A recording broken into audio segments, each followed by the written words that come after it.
Hello मेरे प्यारे साथियों, जय हिंद जय भारत। मैं आपका अपना सुनील चौधरी। जिस प्रकार से मैंने पिछले वीडियो में आपसे वादा किया था कि आपका मैं एक नॉर्मल सा टेस्ट लूंगा और जिस भाइयों ने इन 10 प्रश्नों में से यदि 6 का आंसर दे दिया तो मेरी एकदम गारंटी है, जो गारंटी बेन चलता है उसके रूप में आपको बता देता हूँ कि आपका 100% जो आर्मी का टीए आर्मी का जो रिटर्न होता है वह क्वालिफाई हो जाएगा। तो मेरे प्यारे लाडले व लाडलियां जरूर बताएगी कि इनमें से 10 प्रश्नों में से आपने कितने प्रश्न है वो सही किए। चलो समय को बर्बाद किए बिना आपका जो है आज का सेक्शन उसको शुरू करते हैं। इसमें आज अपने जो 5 क्वेश्चन है वो जीके के रहेंगे और जो अपने 5 क्वेश्चन है वो साइंस के रहेंगे। इनमें आपको सबको बताना है कि आपके कितने क्वेश्चन है सही हो रही है। तो मेरे प्यारे लाडलो, चलो सबसे पहला प्रश्न देखते हैं कि क्या है। जीके के अंदर अपना जो सबसे पहला प्रश्न है वो है कि विवेकानंद स्मारक कहाँ स्थित है। कि जो अपना भारत के अंदर विवेकानंद स्मारक है, जो अपने मूर्ति के रूप में कह सकते हैं, वह कहाँ तो किस स्थान पर है। तो मेरे प्यारे लाडलो, जो भारत के अंदर विवेकानंद स्मारक है वह आपका कन्याकुमारी के अंदर मिलेगा। विवेकानंद कहाँ पर है, जो अपने भारत के अंदर कन्याकुमारी स्थान है वहां पर यह स्मारक स्थित है।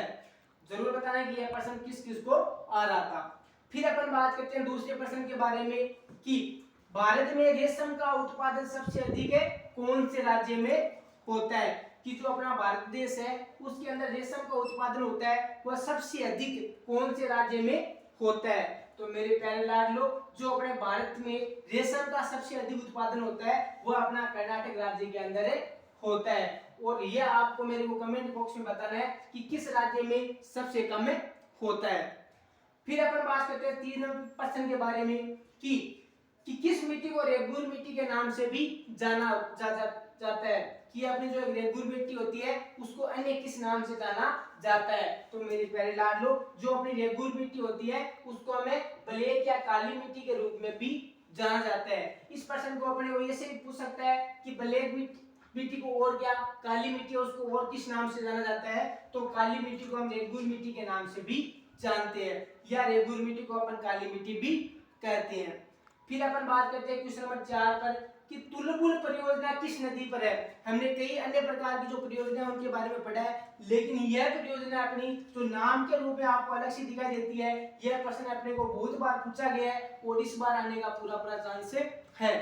तो कि तुलबुल परियोजना किस नदी के ऊपर स्थित है, और इस प्रकार का प्रश्न हर बार पूछा जाता है। जो परियोजना होती है उसके रिलेटेड तुलबुल परियोजना है वह अपनी झेलम नदी के ऊपर स्थित है। तो तुलबुल परियोजना कौन सी नदी पर है, जो झेलम नदी है उसके अंदर तुलबुल परियोजना स्थित है।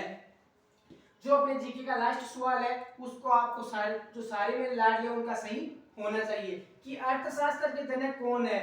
जो अपनी अर्थशास्त्र एक बुक है, पुस्तक है, उसके जनक के रूप में किससे जाना जाता है। तो मेरे प्यारे लाडलो, जो अर्थशास्त्र है उसके जनक हम एडम स्मिथ को अर्थशास्त्र के जनक के रूप में जाना जाता है। तो मेरे को कमेंट के माध्यम से जरूर बताइए कि आपके जीके के 5 क्वेश्चन में किन्होंने कितने कितने प्रश्न सही किए।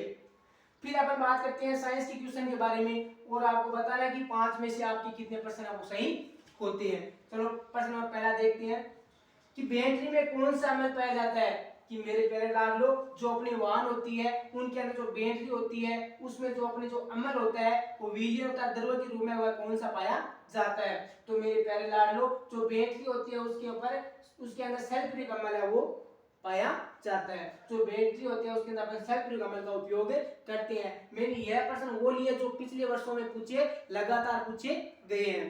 तो कौन सा अम्ल हो गया, सल्फ्यूरिक अम्ल।